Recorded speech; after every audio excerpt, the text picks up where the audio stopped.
우리 주위의 모든 것들은요, 사실 보이지 않는 에너지를 끊임없이 주고받고 있습니다.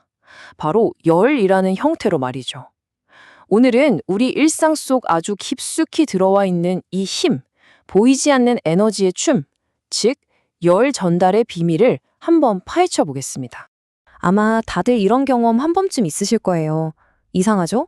사실 두 벤치의 온도는 정확히 똑같은데 말이에요. 바로 이 간단한 질문 속에 오늘 우리가 탐험할 열 전달의 모든 핵심 원리가 숨어 있습니다. 자, 이 미스터리를 풀어 같이 한번 떠나볼까요? 좋습니다. 그럼 본격적으로 시작해보죠. 우리가 뜨겁다, 차갑다 라고 느끼는 것의 정체를 알려면 먼저 모든 물질을 이루고 있는 아주 작은 입자들의 비밀스러운 세계를 살짝 들여다봐야 해요.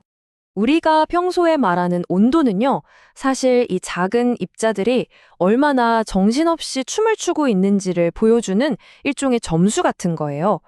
온도가 높을수록 입자들은 더 신나고 활발하게, 반대로 온도가 낮을수록 더 얌전하고 조용하게 움직이는 거죠. 자, 이 그림을 보시면 바로 이해가 되실 겁니다. 왼쪽 좀 보세요. 차가운 물체 속 입자들은 마치 추워서 꼼짝도 하기 싫은 것처럼 움직임도 둔하고 서로 옹기종기 모여 있죠. 그런데 오른쪽, 뜨거운 물체 속 입자들은 에너지가 넘쳐서 아주 활발하게 춤을 추면서 서로 멀찍이 떨어져 있습니다. 조용한 클래식 공연과 신나는 댄스 파티의 차이랄까요? 그럼 열은 대체 뭘까요? 바로 이 입자들의 활발한 움직임, 즉 에너지가 온도가 높은 쪽에서 낮은 쪽으로 이동하는 것, 바로 그 에너지의 흐름 자체를 열이라고 부르는 겁니다. 그러니까 온도는 상태를 나타내는 거고 열은 그 에너지의 이동, 즉 흐름을 의미하는 거죠. 이제 열이 왜 항상 뜨거운 곳에서 차가운 곳으로 한 방향으로만 흐르는지 그 아주 근본적인 원리를 알아볼 시간입니다. 사실 우주는요, 불균형한 상태를 별로 안 좋아해요. 어떻게든 자연스럽게 균형을 맞추려는 성질이 있거든요. 온도가 다른 두 물체가 딱 만나면 뜨거운 쪽은 차가운 쪽에게 자신의 에너지를 나눠주기 시작합니다. 이 에너지 교환은 두 물체의 온도가 정확히 똑같아질 때까지 계속돼요. 이렇게 완벽하게 균형을 이룬 상태를 과학에서는 열평형이라고 부릅니다.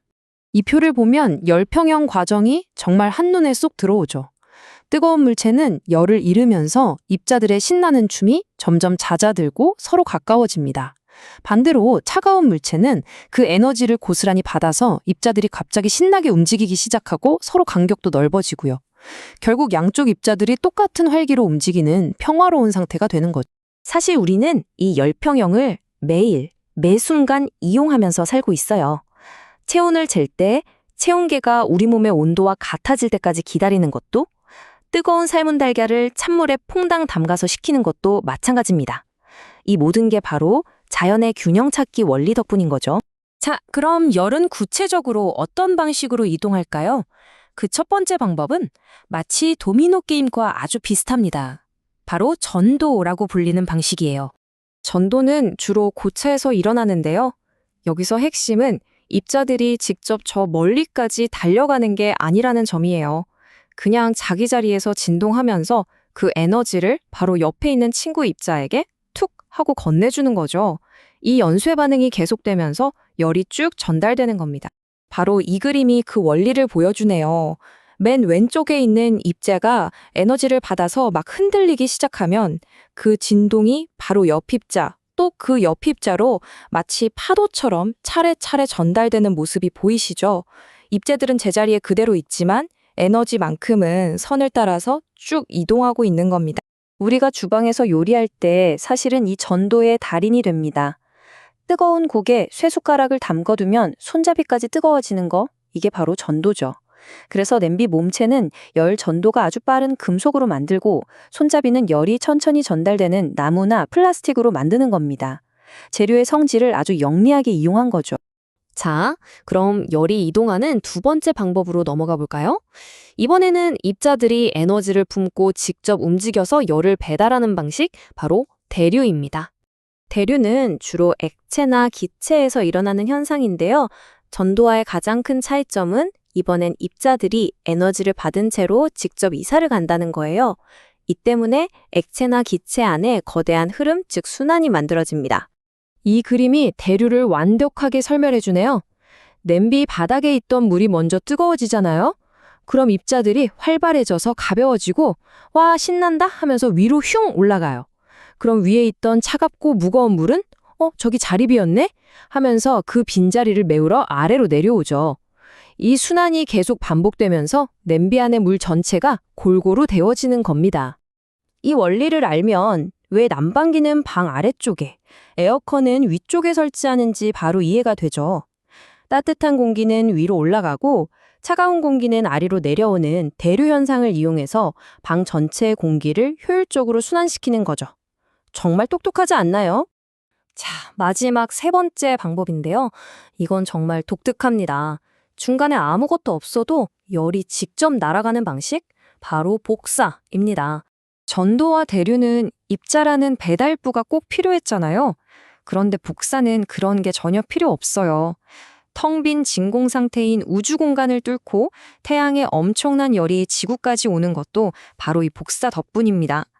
열이 빛과 같은 형태로 중간 물질 없이 직접 전달되는 거예요. 모닥불이나 난로 옆에 있을 때 직접 만지거나 뜨거운 바람이 불어온 것도 아닌데 얼굴이 후끈거리는 느낌 다들 받아보셨죠?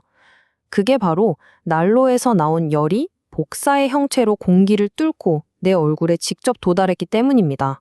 우리가 느끼는 태양의 따스함, 난로의 열기, 그리고 물체의 온도를 색깔로 보여주는 열화상 카메라도 전부 이 복사 원리를 이용하는 겁니다. 다른 두 방식과는 확연히 구분되는 정말 강력한 예시들이죠. 자, 지금까지 열이 이동하는 세 가지 방법, 전도, 대류, 복사를 모두 살펴봤습니다. 근데 정말 재밌는 건요, 실제 우리 세상에서는 이 세 가지가 따로따로 일어나는 게 아니라는 겁니다. 이 모든 것이 아주 멋지게 어우러져 작동하고 있거든요. 그리고 바로 이 그림 하나가 오늘 배운 모든 것을 완벽하게 보여줍니다. 한번 볼까요? 가스레인지 불꽃에서 나온 열이 복사를 통해 냄비 바닥에 전달되고요. 그 열이 냄비라는 금속을 따라 전도되면서 냄비 전체로 퍼져나가죠. 그리고 마지막으로 냄비 안의 물은 대류를 통해 골고루 섞이면서 보글보글 끓게 되는 겁니다. 이 세 가지가 힘을 합쳐야 비로소 맛있는 요리가 완성되는 거예요. 자, 그럼 맨 처음에 던졌던 질문으로 돌아가 볼까요? 금속 벤치가 더 차갑게 느껴졌던 이유는 우리 몸의 따뜻한 열을 금속이 전도로 아주 빠르게 빼앗아가기 때문이었습니다. 이제 여러분은 열 전달의 모든 규칙을 알게 되셨어요. 그렇다면 이 지식을 활용해서 커피는 오랫동안 뜨겁게 유지하면서도 손은 대지 않는 그런 완벽한 커피 머그를 어떻게 한번 디자인해 보시겠어요? 한번 상상해 보시는 것도 재밌을 겁니다.